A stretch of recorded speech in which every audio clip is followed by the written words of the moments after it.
This is Hannah and Cailin, back again with Double Talk. I'm Hannah. And I'm Cailin. Michael J. Tougias is a New York Times bestselling author and co-author of over 30 books. Michael is best known for his nonfiction narratives of survival and rescue, including The Finest Hours, the true story of the U.S. Coast Guard's most daring sea rescue, which was adapted into a Disney movie in 2016, and Extreme Survival, lessons from those who have triumphed against all odds. Listen in as we chat with Michael, who is also an inspirational speaker, about what he's learned from survivors and rescuers about decision-making, goal attainment, and perhaps most importantly, resilience. I believe you can summarize a lot of what you do by the title of your recent book, Extreme Survival. How did you become so personally connected to these stories of survival? The very first book that I did on that theme had to do with a sea rescue during the Great Blizzard of 1978.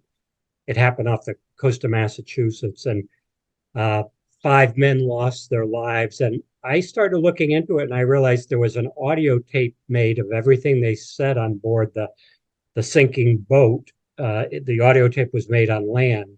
So when I got my hand on that, my hair stood up because, you know, they're in this terrible storm at sea in the middle of the winter. And I realized, wow, I don't have to speculate what happened. They're telling me on this audio tape. So that became 10 Hours Until Dawn. And that was my first national bestseller. And I said, boy, I got to do more like that. I seem to have found my little niche and pacing. My pacing is very fast paced with the writing. So I've done 7, and then Extreme Survival, the new one, is kind of a culmination of my life's work. You interviewed more than 100 people about their own survival stories. Do you find that there's a common thread between these people that you talk to and kind of how they handle these kinds of extreme situations? And that was the purpose of the book, was I was seeing patterns. So I said, I'm going to take these people. Not all of them made the book because I wanted the survival stories that lasted days, not hours. And I began to see common patterns, so I grouped the stories by the common pattern. So, for example, chapter 1 is the power of little steps, and that's how survivors use that mindset to get through the ordeal. They didn't think of the whole situation because it was too overwhelming, and they just start crying or give up.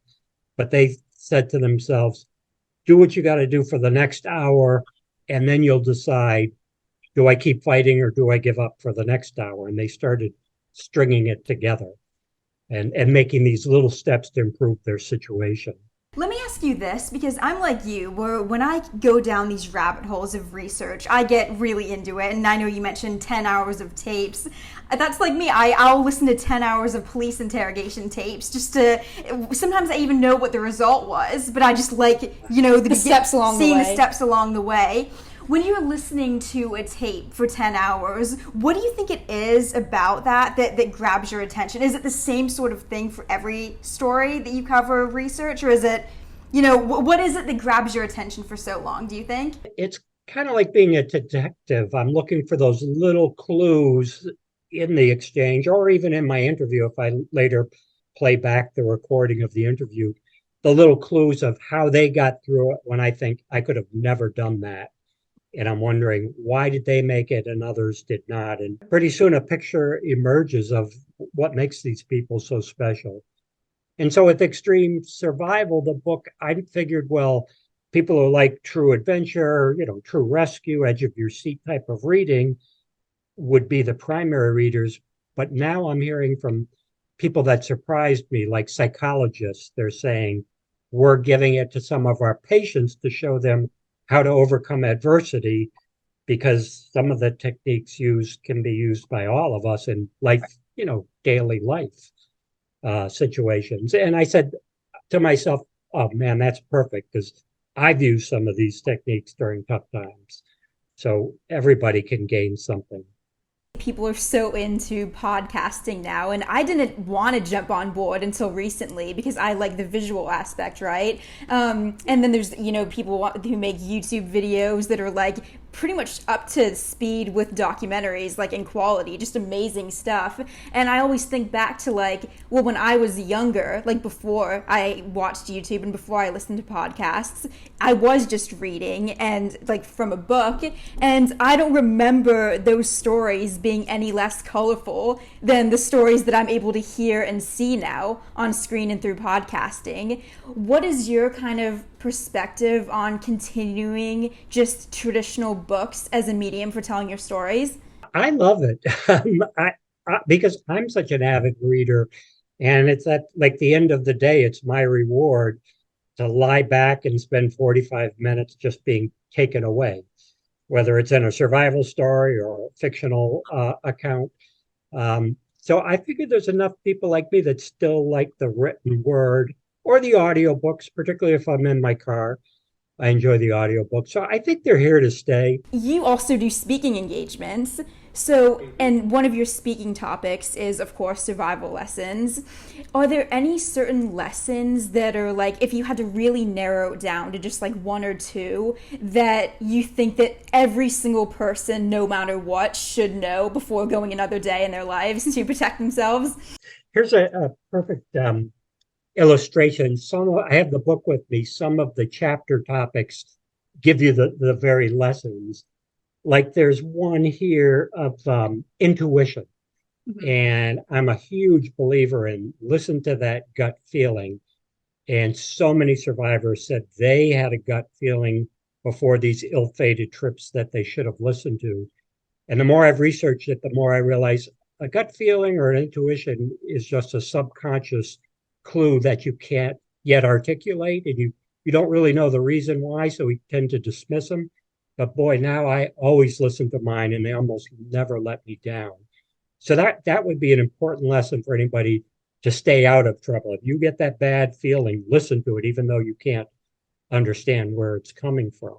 On the next chapter, this is chapter 6. The title is Enduring, Pep Talks, Pats on the Back, and the Possibility of Luck. And in that chapter, I'm describing survivors who, when everything seems to be going wrong, they try to pick out something they've done right. And they verbally, out loud to themselves, say you're in a life raft in a terrible storm 300 miles out in the Atlantic. One of the survivors I've become close to, Ernie Hazard, said, I was going, good job, Ernie. Okay, that was a good decision. Now just do it again for the next hour. And he survived 3 days in late November. So the water temperature would be in the low 50s, air temperature about the same, with nothing on but a pair of jeans. He's off the charts in survivability, but he said, I kept giving myself these pep talks. And I began to think, what a great idea for the rest of us when we're faced with adversity or we're in a rut, a depression, whatever it might be, a job loss, divorce. Give yourself these little pats on the back because nobody else is going to. It's so important to do it yourself. The first thing that I think of is it's no wonder that he survived with a mindset like that. But then at the same time, it's like, as you mentioned, it's like this is something that we can all do. This is a mindset that we can all adopt. Tell us about your new book, The Power of Positive Fishing. What message do you hope readers take from it? It's an insight into friendship, particularly male friendship, which guys are reluctant to talk about, and are kind of using the power of manifesting to get what we wanted out of life. So this one friend and I, Adam, who co-wrote the book, The Power of Positive Fishing with me, we go through our midlife years together, him and I on the boat, way out on the ocean.